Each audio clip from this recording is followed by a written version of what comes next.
আইসল্যান্ডের একটি skin care brand এখন কোরিয়ার বিউটি ব্র্যান্ডগুলোকেও টক্কর দিচ্ছে। প্রশ্ন হলো কিভাবে?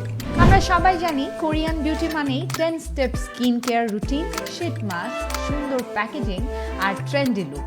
এই স্ট্র্যাটেজি এতটাই সফল ছিল যে দীর্ঘদিন ধরে global skin care market Korean ব্র্যান্ডগুলোর দখলে ছিল।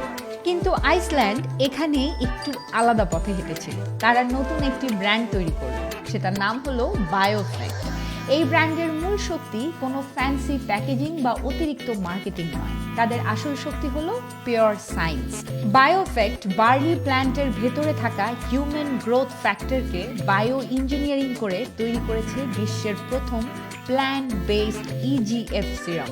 এই ইজিএফ মানে হলো এপিডার্মাল গ্রোথ ফ্যাক্টর সিরাম, আর এটি কোনো বাড়াবাড়ি কথা নয়, কোনো ফেক হাইপও নয়, শুধু প্রমাণ ভিত্তিক ফলাফল। আর এ কারণেই বায়োফেক্ট খুব দ্রুতই লাক্সারি বিউটি স্টোরগুলোর বেস্ট সেলার হয়ে উঠল।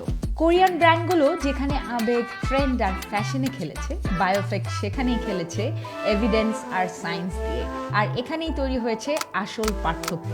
আরেকটা জিনিস তারা খুব স্মার্টলি ব্যবহার করেছে, তা হলো আইসল্যান্ডের জিওগ্রাফিক্যাল এনভায়রনমেন্ট। আইসল্যান্ড মানেই আমরা জানি গ্লেশিয়ারের পানি, ভলক্যানো আর তাদের আনটাচড নেচার। এই ন্যাচারাল পিউরিটিকেই তারা তাদের ব্র্যান্ডের বিশ্বাসযোগ্যতার অংশ বানিয়েছে। আর সবচেয়ে ইন্টারেস্টিং বিষয় হলো এখানে বায়োফেক্ট কোরিয়ান বিউটির সঙ্গে লড়াইয়ে যায়, বরং তারা একটি নতুন ক্যাটেগরি বানিয়েছে, বায়োটেক বিউটি।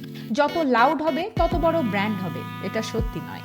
আলাদা কিছু তৈরির মাধ্যমেও বড় ব্র্যান্ড হওয়া যায়। আর যখন ব্র্যান্ডের পেছনে স্ট্রং এবং সায়েন্টিফিক ব্যাখ্যা থাকে, তখন কাস্টমার নিজে থেকেই প্রোডাক্টের ভ্যালু দেওয়া শুরু করে। আর এ কারণেই বায়োফেক্টের এই স্ট্র্যাটেজিকে বলা হয় জিনিয়াস মার্কেটিং স্টোরি। এরকম আরও জিনিয়াস মার্কেটিং স্টোরি জানতে ফলো এবং সাবস্ক্রাইব করুন।